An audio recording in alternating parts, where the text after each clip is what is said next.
polanya orang-orang itu ketika dia itu mulai belok, itu karena common goals-nya atau goal sama-sama itu kecil atau bahkan nggak ada. Akhirnya gini, kalau mereka belok ke hati yang lain, itu biasanya munculnya itu satu karena, oh kalau misalkan aku nggak jadi sama yang resmi atau yang resmi, aku bisa jalan sendiri. Atau kalau misalkan aku bisa kok jalan sendiri sama dia, atau gimana, misalkan gini, aku mungkin bisa lebih happy sama yang baru, mungkin yang lebih happy. Ini kayaknya yang jadi masukan untuk teman-teman ya. Dalam berumah tangga atau dalam punya berhubungan dengan partner, pacar, tunangan atau bahkan menikah, itu nggak cukup hanya bangun rumah tangga, itu nggak cukup. Gak ada yang sia-sia. Kadang aku memang bosan sih karena ya itu tadi merasa gelasku penuh tadi itu loh. Itu orang-orang ngerasa aku paling pinter gitu kan. Iya. Aku ngerasa tahu segalanya gitu.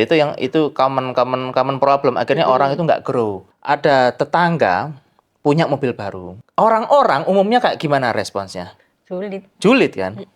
Banyak kayak gitu. Oh iya mesti ayo, oh paling gini, paling gitu. Julid. Tapi kalau kita, apa yang kita lakuin? Ketika teman-teman kita itu ada yang sukses, kita samperin. Iyalah. Caranya Tanyain. gimana gitu Caranya kan. gimana? Silakan Bu. Iya, rasanya 21 tahun bersama. Seru sih ya. 21 tahun itu kan apa ya? Kita kenal tahun 2005. Ya seru sih. Seru banget. Apalagi kamu orangnya itu gak bisa ditebak. Moro-moro gini, moro-moro gitu. Waduh, rotok sangar ya. Sudah. Kamu menyangka nggak kalau kita dulu itu gak ada bayangan dewasanya seperti apa? Menyangka nggak kisah hidupnya kita itu pernah setragis itu? Maksudnya aku kena sakit, yang itu dimana ngerepoti kamu sama yang lainnya gitu. Terus menyesal nggak kamu? Kan biasanya kalau suami itu kalau istrinya nggak bisa ngapa-apa kan umumnya ninggalin istrinya gitu loh. Nah, kamu kan, tapi kamu mau merawatku, bahkan merawat aku sama Naisa dua-duanya. Apa sih yang ada di pikiranmu? Terus kamu menyesal nggak kalau tetap mendampingiku sampai sekarang?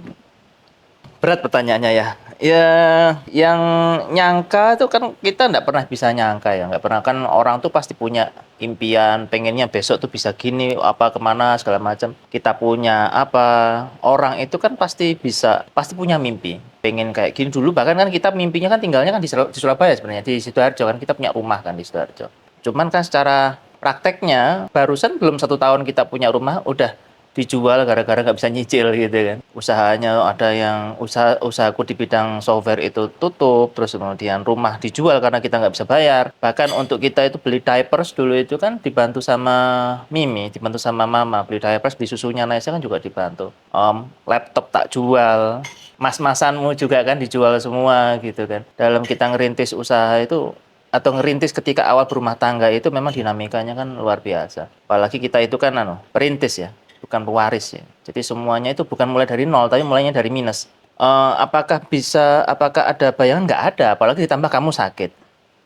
Yang dulu sampai nggak bisa ngapa-ngapain itu. Cuman gini yang tak pegang itu prinsipnya. Kalau aku itu mengajak orang untuk menikah, kamu dalam hal ini kan kamu ya tak nikahin gitu ya. Itu adalah long term commitment. Long term commitment itu artinya kelebihan, kekurangan, terus apa yang kita dapat dan kemudian apa yang kita keluarkan atau apa yang kita loss-nya atau apa yang kita lepas, itu ya sama-sama. Terus apalagi kita itu juga punya historical, itu mulai kenalnya udah lama kan. Mulai tahun 2005, kita menikah tahun 2012, punya Naisa 2013, kamu sakit tahun 2015. Secara historical itu kuat. Dan apakah nyesel? Nggak mungkin nyesel. Ya artinya kalaupun misalkan ya ada pilihan misalkan antara sama kamu atau sama orang lain, aku mending sama kamu. Kalaupun nggak bisa sama kamu, entah karena apa aku nggak tahu gitu ya, mending aku sendirian. Iya. Karena kalau sama orang lain tuh gimana ya? Apalagi kalau misalkan kan orang lain kan banyak yang kan bukan satu dua ya, istrinya sakit, nggak bisa ngapa-ngapain, dia kan akhirnya meninggalkan istrinya, kan menikah lagi sama orang lain. Kalau aku itu misalkan terpaksa dalam tanda kutip yang benar-benar nggak bisa sama kamu, aku mending sendirian daripada nyari orang untuk ganti. Kenapa? Karena untuk mulai lagi kayak seperti sama kamu itu prosesnya panjang banget. Dan untuk kita itu bisa match dalam banyak segala hal itu banyak hal. Apalagi kan kita itu sampai sekarang ya. Kadang-kadang kita nggak perlu ngomong dalam sesuatu itu cuman saling pandang aja itu langsung connect ya. Langsung connect. Kita cuma gitu kan. Cuman hanya sekali pandang gitu aja kan kita langsung connect ya. Dia kayak jaringannya kayak networknya itu wis connect semua gitu loh. Bahkan kayak kamu ya, kayak kamu lagi kepingin apa, kamu nggak usah ngomong, aku pulang udah bawain. Terus misalkan aku juga lagi butuh apa, tiba-tiba kamu juga bantu gitu kan. Jadi dari kita itu connection-nya itu banyak karena banyak ada common goals atau goal yang sama-sama. Dan ini kayaknya yang jadi masukan untuk teman-teman ya. Dalam berumah tangga atau dalam punya berhubungan dengan partner, pacar, tunangan atau bahkan menikah, itu nggak cukup hanya bangun rumah tangga, itu nggak cukup. Kalau yang kita pelajari itu dari pengalaman kita itu kan yang paling sering terjadi itu adalah common goals. Goal sama-sama. Misalkan tahun ini ngapain yuk?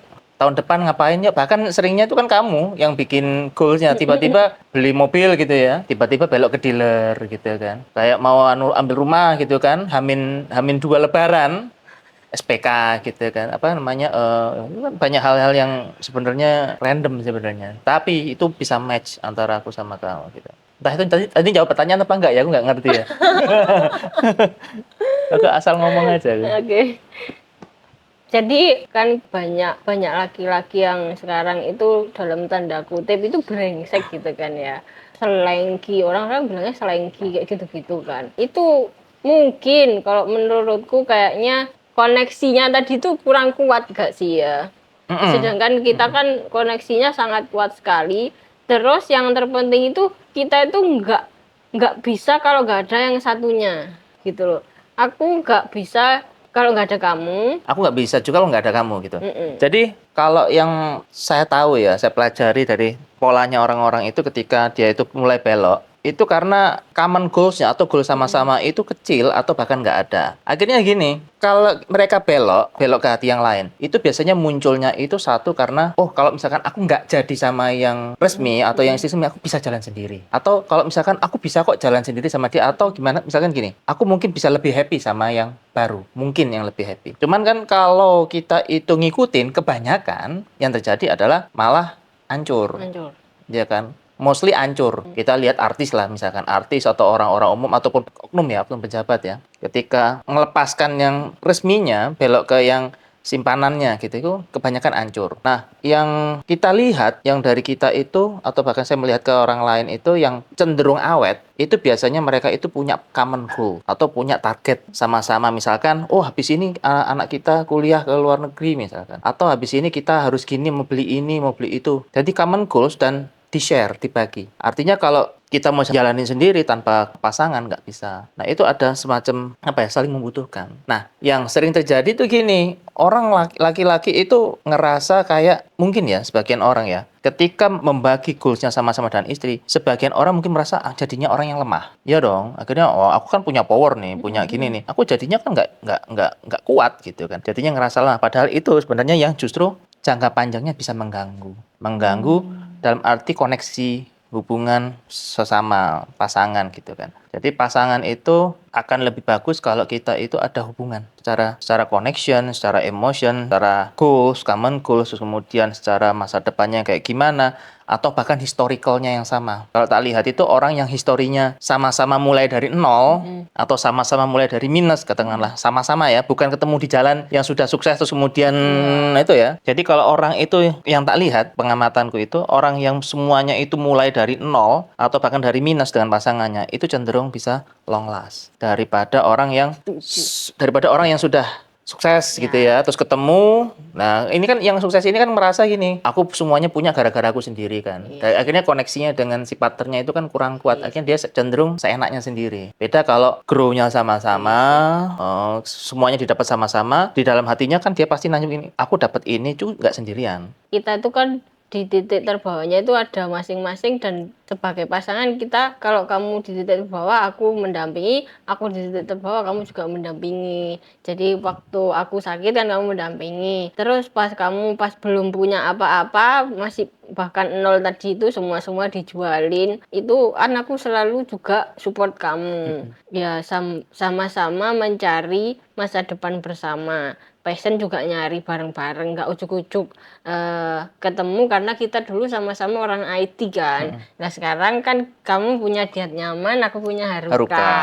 Jadi untuk menemukan passion ke arah situ kan kita dulu kenal itu pas aku umur 15 tahun, kamu 18 tahun dan itu sama-sama bocil, belum tahu apa-apa, nggak ngerti passion itu apa, bahkan nggak ngerti. Ternyata perjalanan itu butuhnya itu panjang dan jatuh bangun kan.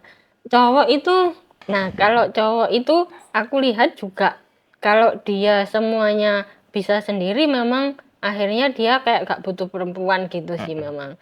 Nah cewek juga sama, kalau dia bisa sukses sendiri tuh aku gak butuh orang lanang gitu Iya, kan. heeh. Tapi kan kita bersama-sama dua-duanya sampai nemu passion masing-masing. Pas kamu nggak bisa apa-apa aku ada, aku nggak bisa apa-apa kamu ada. Akhirnya kita tuh aku kalau nyebutnya soulmate karena Iya, kita sampai sama-sama. benar-benar bersama-sama berdua bareng-bareng. Aku inget ini, kan kita kerja di Surabaya kan. Kan karena sama-sama kita lulusan SMK, aku kan daftar kuliah. Daftar kuliah untuk paruh waktu kan, daftar kuliah malam di Universitas swasta di Surabaya. Kamu juga ikut kuliah. Gara-gara gara-gara pengen ikut sama aku kan, gara-gara sama ikut ya, tapi yang lulus kan aku karena aku yang niat kuliah sampai wisuda, kamu nggak lulus gitu kan. Itu aja kan kita artinya kuliah sama-sama, padahal kelas karyawan malam hari. Terus habis itu setelah kita menikah, kita udah ikut kayak workshop atau itu kan banyak banget. Artinya apa? Artinya kita sebagai partner itu, sebagai couple itu grow Ya, grow grow together. sama-sama. Bahkan ketika workshop itu bisa dihitung sama jari ya. Yang couple atau pasangan yang ikut workshop itu Paling cuma dua orang dan salah satunya kita. Yang lainnya itu mungkin karyawannya atau yang laki aja atau yang perempuan aja. Padahal itu sayang, eman-eman gitu loh. Padahal itu momentum kita itu, momentum pasangan itu untuk sama-sama upgrade. Nah, ketika kita itu sama-sama upgrade, sama-sama tahu apa yang harus dilakukan, akhirnya tahu goalnya nanti berikutnya apa sih? Kadang-kadang gini, kalau kita ikut workshop sama-sama, sebagian besar aku ngerti, sebagian besar kamu nggak ngerti. Iya. Begitu sebaliknya, ketika ikut workshop tertentu, aku cuma 10% yang ngerti. Sisanya yang 80%, 70% kamu yang paling ngerti gitu kan. Akhirnya sama-sama saling melengkapi, terus kita ngobrol sama-sama, oh kita nanti goalnya gini nih, bisnis kamu gini nih, bisnis kamu harusnya gini nih, bisnisku harusnya gini nih. Akhirnya sama-sama belajarnya, sama-sama grow-nya, kita punya koneksi saling membutuhkan gitu kan. Jadinya bisa lebih bondingnya lebih kuat, jauh lebih kuat. bondingnya. Kalaupun ada orang pasti di dalam rumah tangga itu pasti ada orang ataupun sesuatu itu yang berusaha masuk ke kita. Entah itu teman, entah itu yang lain pasti ada yang pengen merusak atau yang pengen mengganggu atau pengen jadi pihak ketiga itu kan pasti orang ketiga kan pasti ada. Tapi kalau bondingnya kuat ya nggak bisa masuk. Kalau bondingnya kuat ya, wah kalau dia masuk nanti bakal hancur nih semuanya. Semua bonding, semua koneksi ini bakal hancur. Enggak gitu. Karena apa? Karena kita memiliki prioritas. Prioritas. Tapi kalau orang nggak punya bonding, terus kemudian menikah punya ya history, nggak punya histori, nggak punya bersama-sama. bonding, terus kemudian nggak grow sama-sama dari pacaran sampai menikah sampai puluhan tahun gitu-gitu aja, ya itu gampang masuknya yang dari pihak ketiga. Jadi semakin bondingnya, koneksinya semakin kuat, ya sulit untuk orang pihak ketiga atau orang lain itu masuk. Gitu. Jadi pesannya untuk teman-teman itu kalau sudah berkeluarga, usahakan ya jangan gitu-gitu aja ya. Iya. Meskipun kerja, ya mungkin ikut kayak workshop atau ikut apa kan workshop itu kan banyak ya, bukan hanya tentang bisnis, ada tentang untuk couple juga ada, untuk kita ada bahkan untuk yang bagaimana mewujudkan mimpi masa depan kayak gitu. Atau workshop-workshop apalah yang mungkin bisa menunjang common goals-nya atau goal sama-sama dalam couple itu sih. Ya, terus juga kan gini, otak kita itu mirip sih sebenarnya kayak HP. HP itu kadang-kadang kita butuh ngeriset, nge-refresh. atau apa gitu, Update software. update software kayak Yes. gitu biar nggak nge-lag kayak gitu kan, itu selalu butuh. Jadi kadang di gelas isinya air tapi kadang juga ada kerikil yang masuk, ada tanah yang masuk, itu juga perlu dikeluarin biar gelasnya tuh isinya air bersih Bersih. terus. Nah itu caranya ya dengan membersihkan diri dengan, kalau aku paling banyak personal development, jadi mengupgrade diri, terus rilis yang kita berdua ini selain yang kita selalu nyusun goals baru, kita juga merilis emosi-emosi yang mengganggu. Biar gelasnya tadi tetap airnya tuh jernih. Karena manusia tuh nggak bisa lah bawa sampah kemana-mana. Betul. Gitu loh. Nah ini yang jadi problem itu gini. Banyak orang tuh sudah sadar gelasnya itu kotor. Banyak orang itu ini kan gelas, ibarat kata itu tubuh kita itu kan gelas ya. Tubuh kita, pikiran kita lah paling gampang. Gelas yang dalamnya itu katakanlah teh atau minuman tertentu yang sudah bertahun-tahun kan busuk. Kan busuk. Nah, ketika waktunya diganti, harusnya diganti, dia tahu. Dia mungkin tahu, oh ini aku ini airnya tuh kotor. Tapi ketika dia itu mendapatkan masukan dari orang lain, mental. Kenapa? Karena ketika air itu mau masuk ke menggantikan gelasnya ditutup. Gelasnya tutup karena apa? Dia ignorance. Dia saya nggak mau itu kan kamu, bukan aku. Kalau aku tuh gini. Jadi air yang harusnya tadi itu bisa mengganti gelas kita yang kotor ditutup. Jadi sekenceng apapun ilmu, terus kemudian masukan, sebanyak apapun kita membaca buku, sebanyak apapun kita itu belajar, tapi kalau kita itu nggak mau atau nggak menerima, ya sama aja. Airnya itu gelasnya kita tutup rapat, mau disemprot keran seberapa kencengnya nggak bakal ganti. Nah, tapi kalau kita itu oke, saya nerima. Saya itu nerima bahwa ilmu saya itu cuman sekian persen. Sudah waktunya upgrade atau update software gitu kan. Waktunya update software, waktunya update pengetahuan, tutupnya diambil. Akhirnya gelas yang kotor tadi itu kita siram terus, kita isi terus pakai air keran yang bersih atau air yang bersih. Kan lama-lama keganti juga. Nah, yang jadi masalah itu adalah banyak orang satu nggak paham kalau gelasnya itu sudah busuk airnya. Dan yang kedua, ketika ada air yang ingin menggantikan atau update tadi itu, gelasnya malah ditutup rapat.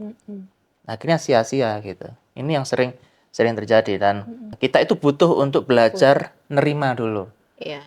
Tahu posisi kita tuh di mana sih? Misalkan, oh posisi kita itu ada di sini, di level seperti ini. Ini yang jarang orang paham. Kadang orang ini levelnya sudah minus, sudah babak belur, tapi dia ngerasanya aku dulu posisiku tinggi kok gitu kan. Akhirnya ada masukan segala macam dia nggak mau nerima. Tapi kalau misalkan dia, oh iya posisiku ternyata ada di sini, aku butuh ilmu, aku butuh update segala macam. Nah, sama nanti akhirnya gelasnya itu kita buka, kita isi air dengan yang bersih, dia nanti akan meningkat.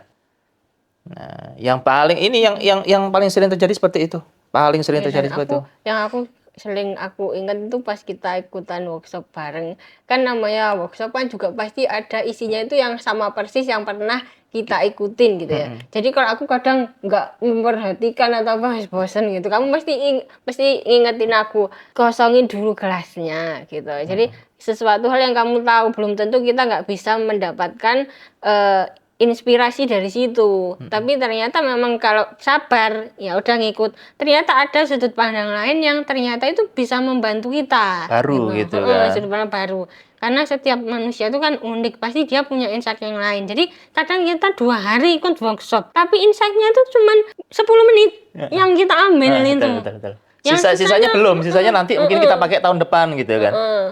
Jadi nggak ada yang sia-sia. Kadang aku memang bosan sih karena ya itu tadi merasa gelasku penuh tadi itu. Itu orang ngerasa aku paling pinter gitu kan. Iya. Aku ngerasa tahu segalanya gitu. Itu common problem. Akhirnya orang itu nggak grow. Aku lulusan kampus universitas top gitu kan. Tapi itu beberapa tahun yang lalu. Padahal dalam kondisi sekarang, jangankan ilmu yang di kampus ya, ilmu di bisnis itu nggak nunggu bertahun-tahun. 3 bulan aja udah berubah banget ya. 3 bulan aja udah berubah. Jadi antara cara menjalankan bisnis 3 bulan 6 bulan yang lalu dengan sekarang itu udah beda. Apalagi Mas saya sudah kuliah S1, gengsi dong gini-gini. Oh, saya dulu lulusan S1 aja Gojek kok. Gojek, jualan keripik, naik sepeda motor pakai obrokan, itu saya nggak malu kan kamu pernah tak aja kan? Kita jualan keripik keliling naik motor Suprafit itu.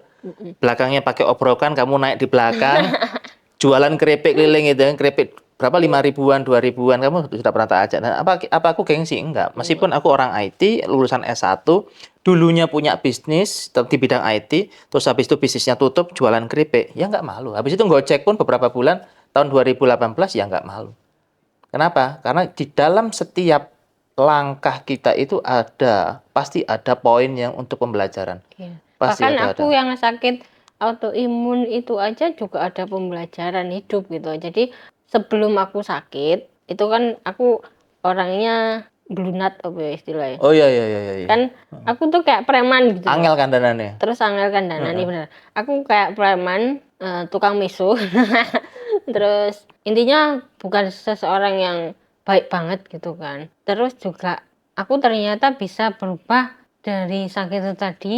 Terus juga bahkan aku menemukan bisnisku yang sekarang juga karena sakit itu tadi. Awalnya kan karena aku sakit itu tadi, aku kan viral. Nah, terus ada orang yang ngajak kerjasama untuk Bikin produk. karena waktu itu viralnya aku karena aku jerawatan. Breakout ya. Dibilang nggak ngerawat kulit, padahal skincareku tuh banyak banget. Akhirnya kan aku marah-marah di sosmed, tak kasih tahu nih skincareku banyak segini, bukan berarti jerawatku banyak itu karena nggak ngerawat kulit. Padahal gak cocok sama skincare ya bisa rusak wajahmu. Nah, dari situ karena FVP ternyata ada temen kita dari komunitas juga komunitas waktu bisnis ya. workshop notice, kemudian hubungin, kenal sama pabrik, mau dibikinin produk, kalau bisa nyembuhin wajahmu bisa lah nanti dijual gitu kan. Nah ternyata beneran dikirimin dan cocok. Terus akhirnya jadilah Haruka. Jadi Haruka, betul. Nah, kalau aku nggak sakit autoimun dan aku nggak viral juga kan waktu itu jerawatan juga karena aku sakit, aku harus minum obat kan. Kalau nggak gitu, nggak melalui itu kan nggak bisa sampai sekarang juga, sampai sebesar ini punya banyak karyawan juga. Ya itu jadi dari sakit pun ada sesuatu yang itu memang kita harus lalui gitu loh, sebuah perjalanan yang harus kita lalui. Jadi kita grow itu sebenarnya ada dua hal ya, grow from pain dan grow from knowledge. Kebetulan yang aku sakit, kita grow-nya itu dari pain. Grafik kehidupan itu kan naik turun. Ada yang turun dikit bisa naik lagi. Tapi biasanya naiknya juga dikit, you know. Sometimes kita harus jatuh banget untuk naik lebih tinggi. Nah itu grow from pain. Nah kalau kita nggak kepengen nih jatuh, misalnya kayak aku harus sakit autoimun, akhirnya nggak bisa jelas ngomongnya kayak gini, sampai lumpuh dulu nggak bisa ngapa-ngapain. Nah kalau nggak kepengen kayak gitu, ada yang namanya grow from knowledge. Dengan cara ya banyak belajar, ikut workshop, akhirnya nggak sampai jatuh dan bisa naik. Yes, betul. Yang sekarang tuh tantangannya orang bukan grow from pain. Jadi ketika mereka anjlok, jatuh pain, mereka diem-diem aja gitu. Dan menyalahkan keadaan. Menyalahkan orang lain, menyalahkan negara, menyalahkan presiden, menyalahkan kompetitor, menyalahkan anaknya gitu kan. Nah banyak orang itu ketika dia itu jatuh atau masuk ke dalam pain tadi itu, nggak segera grow. Mereka nggak tahu, nggak menyadari kalau mereka itu sedang jatuh, terus merasa masih di atas, padahal sudah ada posisinya di bawah gitu kan. Ini yang banyak yang nggak disadari, akhirnya menyalahkan banyak segala macam, sedangkan orang-orang lainnya mereka sudah lompat ke atas lebih tinggi lagi. Nah makanya gini, kalau ada yang ngomong, hati-hati Mas Didit, roda itu berputar. Kadang-kadang kita di atas, kadang-kadang kita di bawah. Kalau di atas jangan sombong. Nah itu kalau saya ngomong, roda seperti itu kalau rodanya jalan di tempat, iya. Kadang-kadang kita di atas, kadang-kadang kita di bawah. Jadi muternya di tempat, ya kadang di atas, kadang di bawah. Tapi kalau saya lebih suka roda itu berjalan ke atas. Jadi kayak kita itu gerobak ya kan. Kan roda itu tetap ada di atas, ada di bawah. Tapi posisi roda itu kan naik. Karena kan dia berjalan naik ke bukit misalkan. Nah, roda yang bisa naik ke atas itu karena bukan hanya dia karena diem-diem aja, tapi banyak effort di dalamnya. Kayak dia itu terus belajar, menambah ilmu, belajar terus, membangun komunikasi, membangun network. Terus segala macam, ada banyak yang diimprove atau diperbaiki, dia akan terus naik. Meskipun nanti itu rodanya berputar, katakanlah rodanya gini ya, ada A posisi atas, ada B posisi bawah. Meskipun nanti itu roda itu ada di posisi bawah, di B, tapi kalau dia itu berjalan ke atas, ya posisinya dia masih lebih tinggi daripada roda yang di sebelumnya. Yang julid tadi. Iya, jadi kalau misalkan ini misalkan A, ini B ya. Tapi kalau kita naik terus ke atas karena kita terus belajar segala macam, ya posisi B yang di bawah ini masih lebih tinggi dari posisi A yang di bawah. Artinya apa? Kalau kita itu pengen bisa terus berkembang, naik, ya terus belajar. Mau belajar itu ilmu yang dikerjakan sekarang, mau terus kayak kan sekarang belajar kan gampang ya, semua bisa diakses melalui handphone. Cuman orang-orang sekarang, anak-anak sekarang lebih prefer menggunakan HP-nya dimiringin. Buat apa? Buat main game gitu kan. Padahal zaman kita dulu masih muda itu, untuk kita belajar itu kan harus paketan ke warnet. Iya. Nyari-nyari informasi paketan ke warnet segala macam gitu. Semalaman suntuk kita nyari. Bahkan dulu saya ngelamar-ngelamar kerjaan itu harus cari paketan internet malam sampai pagi kirim-kirim ke namanya Jobstreet, ke ke karir.com dan segala macam banyak. Sekarang itu semuanya bisa diakses di handphone.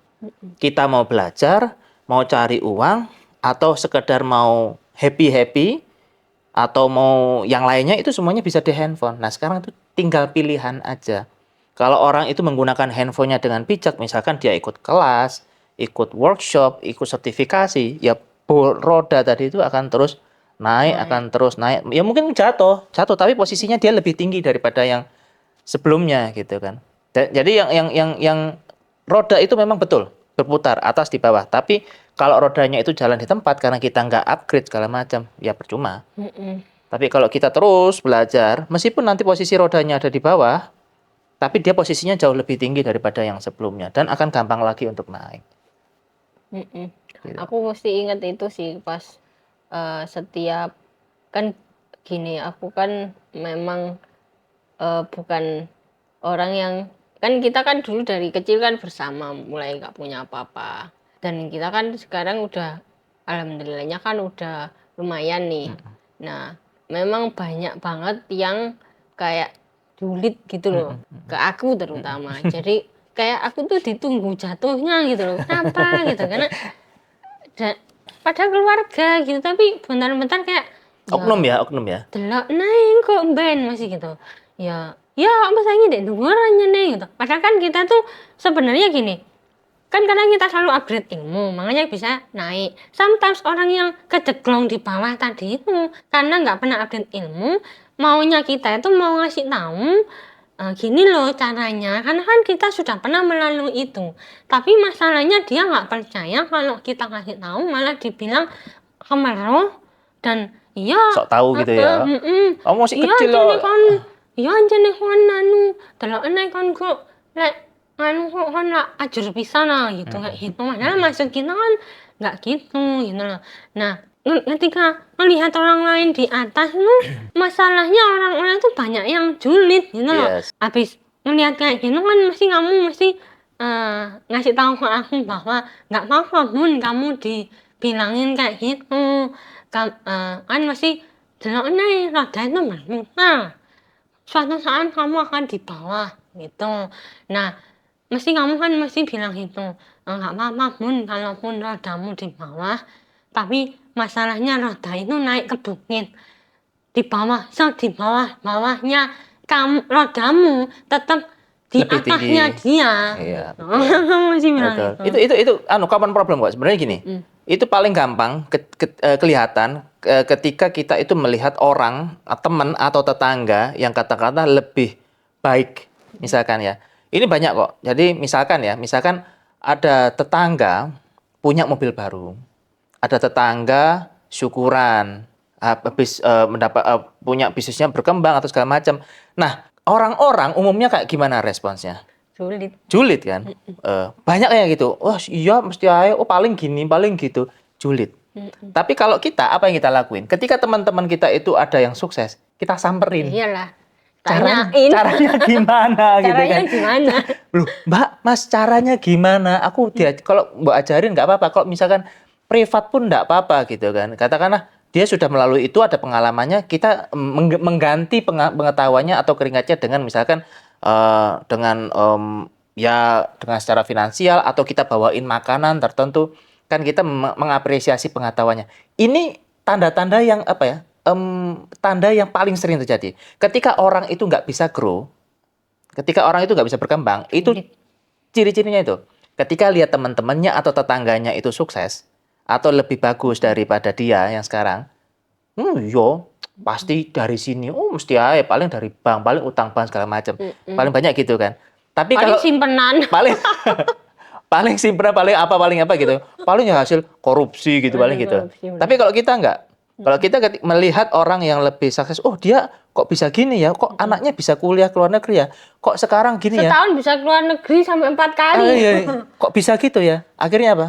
Apakah kita julid? Enggak, tanya. Kita samperin langsung orangnya. Gimana Mbak caranya kok bisa gitu? Apa yang harus dilakukan? Belajar apa lagi? Kita harus kenal kayak gimana? Itu teman-teman. Jadi mindset yang kayak gitu itu yang sering terjadi antara mindsetnya orang yang stuck Dan satu lagi, dan orang yang grow. ada yang aku tuh tak pegang sampai sekarang. Kalau misalnya ada orang yang sambat, misalnya sekarang kan ekonomi lagi parah-parahnya, apa-apa cari uang susah, semua naik, negara hancur apa semua, nyari uang susah dan semuanya. Nah, aku akan selalu melihat apakah di masa itu ada yang malah lebih tinggi keadaannya, lebih sukses, lebih kaya gitu. Nah, kalau ada, kenapa kita harus fokus yang susah tadi? Ya, yang rusak. Mau negara, mau susah, mau semua naik atau apa, pasti ada yang masih kaya kok, masih makin naik. Jadi kayak kemarin aku sempat ikutan workshop, kan memang semua lagi naik ya, omset akhirnya turun apa semua. Ternyata ada loh brand yang malah dia itu all time high di tahun ini gitu loh. Oh, berarti yang perlu dikoleksi kita. Lagi cuan itu Pak ya? Iya, dianya cuma di kondisi yang ekonomi seperti ini. Lah kan berarti yang perlu dikoleksi kita. Kita ya, betul. Nah, ini ada namanya istilah ini, apa? Fokusnya kemana? Kebanyakan orang fokus itu kepada hal yang tidak bisa kita rubah. Misalkan kayak ekonomi, Iya. misalkan kayak peperangan gitu kan, misalkan kayak harga minyak mahal. Itu bisa kita bisa jump in untuk merubah nggak? Nggak bisa, karena itu kan di luar kontrol kita. Iya. Nah, kebanyakan orang itu akhirnya dia stuck di situ. Karena mikir, wah ini minyak naik, pasti semuanya naik, harga ini pasti naik. Akhirnya dia terjebak di situ ketika sistem atau lingkungan itu sudah menekan dia. Nah, padahal harusnya kita itu fokusnya bukan kepada hal yang nggak bisa kita rubah, fokusnya kepada hal yang bisa kita rubah. Kalau kondisi kayak gini, aku harus ngapain? Harus belajar apa? Oh, misalkan belajar ini. Kalau ini sekarang zamannya jualan melalui internet gitu ya. Gimana caranya itu jualan? Gimana caranya itu bisa FYP? Gimana caranya supaya gini? Itu terus gimana caranya kita tuh ngatur keuangan, Dan gimana segala jangan macamnya. malu belajar ke orang lain. Jadi, Terutama yang lebih muda. yang lebih muda. Benar. Kan orang kadang bilang apa Gen Z itu generasi strawberry, Gen Z itu gak bisa apa-apa, Gen Z itu gini. Padahal kita itu kalau ngelihat sekarang itu kalau krisis yang kaya-kaya banyak dari Gen Z. Karena kok sekarang kan konten kan. Eranya konten, dan yang bisa update terus konten kayak gitu kan Gen Z. Buktinya mereka banyak yang kaya. Nah, daripada kita julid Gen Z itu gini nggak bisa diatur gini lah. Kenapa nggak kita belajar dari mereka gitu loh. Ada kalanya masa itu berubah. Kalau kita meremehkan orang yang lebih muda, gimana yang mati? Betul. Makanya tadi tuh ngosongin gelas itu penting. Buka tutupnya tadi itu penting. Kadang-kadang gini, airnya yang di gelas kita sudah busuk, ya kan, sudah kotor. Ada air bersih tapi bersumber dari anak yang masih muda. Kita itu skeptis, ngapain sih gitu kan. Padahal kalau kita itu pengen, ya sudah waktunya mengosongkan gelas ini karena gelasnya ini sudah nggak relevan, sudah kotor, sudah busuk. Dibuka tutupnya gelasnya, akhirnya air yang baru tadi itu ngisi tadi itu yang kotor-kotoran bisa keluar. Jadi semuanya akhirnya kembali ke diri kita sendiri sih. Jadi semuanya kembali kita sendiri. Kita fokus ke apa? Fokusnya itu apakah ke fokus hal-hal yang tidak bisa kita rubah atau fokus kepada hal yang bisa kita rubah. Tapi kalau kita itu fokus ke hal yang bisa kita rubah, kita harus memilih-milih nih. yang masuk ke kita, masuk ke gelas kita tuh siapa informasinya. Jangan sembarangan dari sosial media semuanya masuk, sampah semua gitu kan, isinya konflik, dimasukin semua, tambah kotor gelasnya. Coba pilih-pilih, ini siapa sih orangnya? Oh, ilmunya ini. Oh, ternyata dia punya reputasi gini. Ya sudah, langsung kita kosongin aja, kita belajar, kita isi. Yang jadi masalah sekarang itu adalah orang sudah punya fasilitasnya. Handphone ada, internet Nggak ada, dimanfaatkan. semuanya mudah gitu kan. Bahkan di kos-kosan, di kafe, di warung, di bawah pohon, kita itu bisa mengakses semua informasi atau knowledge yang bisa mengembangkan diri kita dan juga bisa mensupport kesuksesan kita gitu kan. Tapi orang-orang lebih memilih, banyak orang-orang lebih memilih untuk main game nonstop daripada mereka itu upgrade. Mereka lebih suka hiburan yang sebentar gitu daripada mereka itu untuk mengembangkan diri gitu. Jadi tantangannya sekarang itu adalah awareness, self awareness. Aku ini posisinya sekarang di mana sih? Apa yang tak butuhkan sekarang? Ini banyak orang itu gagal di situ. Kalau kita memang butuh bertahun-tahun ya kita untuk itu ya. Akhirnya ya lama-lama ya posisi kita di sini nih. Sekarang zamannya anak-anak muda. Akhirnya mau nggak mau kita ngerekrut anak-anak muda kan. Ya. Anak-anak yang lebih muda, mereka yang lebih lincah, yang lebih dinamis, yang lebih terbuka Karena gitu. bisnis itu juga cepet banget perkembangannya. Tiba-tiba eranya marketplace, tiba-tiba eranya online, tiba-tiba eranya affiliate. Sekarang web lagi. Sekarang semua orang pindah ke web kayak gitu. Jadi cepet banget kalau kita mau mikir sendiri ya pecah kepala. Enggak, terus juga itu tadi semua ada masanya. Kita harus percayalah ada orang yang lebih expert daripada kita. Jangan sok pinter. Oke. Oke, itu dulu ya kayaknya ya. Oke, gitu dulu dari kita. Oke, sudah. Sampai jumpa di video berikutnya.